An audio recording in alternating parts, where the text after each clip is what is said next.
sense, a Pyrrhic victory is a victory that comes at a great cost, and at the end you realize that that's not even worth it.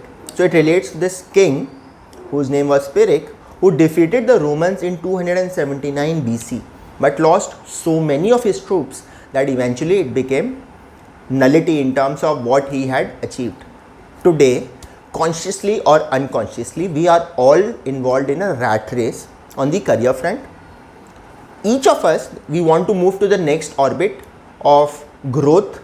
So in terms of salaries, designations, cars, flat, power equations, whether it is in the Naukri world or even in the more dicey world of entrepreneurship. Yes, no matter how glamorous the word startup sounds, it is a very, very lonely journey. And if you look at the odds of success versus failure, set aside the survivorship bias that is so glamorized by the media, it is full of potholes. But that's some other day for discussion. So every youngster that I speak to, he aspires or she aspires to be part of investment banking, notwithstanding the 16-hour long days. Same for private equity, because there is so much of money there, crazy salaries. So there is this McKinsey, Bain, BCG, where every B school aspirant wants to be part of there, where they clearly admit that there are two shifts, 8-hour shifts, 9 to 6, in fact 9-hour shift, and then again 9 to 6. So, and the expectations will be very sky high, because you are kind of billing 10,000 rupees per hour as a 24-year-old junior associate onto the client. The client has been promised the moon by the firm. So think of the expectations on the day front. Endless outstation travel, long hours, so high expectations. It becomes quite a challenge. In the Big Four also, by just doing work well, you can only grow up to the manager or senior manager level. Beyond that, technical knowledge becomes secondary. You've got people who are to execute this for you.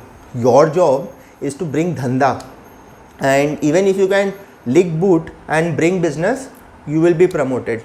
The whole equation changes. In every vocation, you will say that stress in some form or the other will be there everywhere, whether you are in dynamics of banking or a manufacturing company, a shared service vis-a-vis a PSU. In PSU, transfers becomes, that sword of transfers keep hanging always on you. And it is across all functions, marketing, finance, supply chain, HR. Every appraisal will bring its own triggers for negative emotions. Why was I not promoted? Why was he promoted?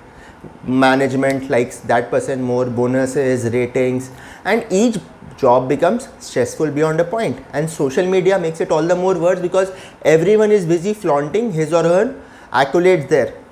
And I am not advocating that you opt out of this race and become like a sannyasi, a yogi. Nor I want to say that you become that sarkari clerk who is not ambitious at all, who reaches office by 11:30, leaves it by 3:34. That sort of underachievement can also be stressful. But if as a director of this MNC at the age of 39, you are taking pills for anxiety, for blood pressure, for thyroid, for sugar, it is such an ironical thing. You are in the 40 under 40 list on this Forbes magazine as well as on the doctor's regular list. So then I am not very sure whether you will be happy or sad. So my limited submission here is, please take care of your health. You must have a clear-cut answer to what you are doing to keep fit, whether it is yoga, jogging, walking. What are you doing to de-stress yourself at the end of each day before you sleep? How are you avoiding binging high-calorie food in the midst of long MS Team calls? If you grow very fast and get a heart attack at the age of 45, it's not really worth it. You're traveling in a Mercedes and feeling completely miserable. That is also not really worth it. You better not be part of this dirty politics and retire 2 levels down in the corporate hierarchy. But you must have clear visibility that yes, I'm going to live beyond 60 and I'm going to enjoy my retirement life with my grandkids. Yes. And health is, really very, very important as well, because you get too attached to your job. They're just part of life, not life itself.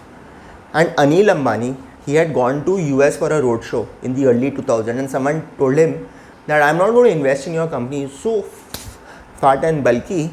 If you cannot take care of yourself, how will you take care of my money?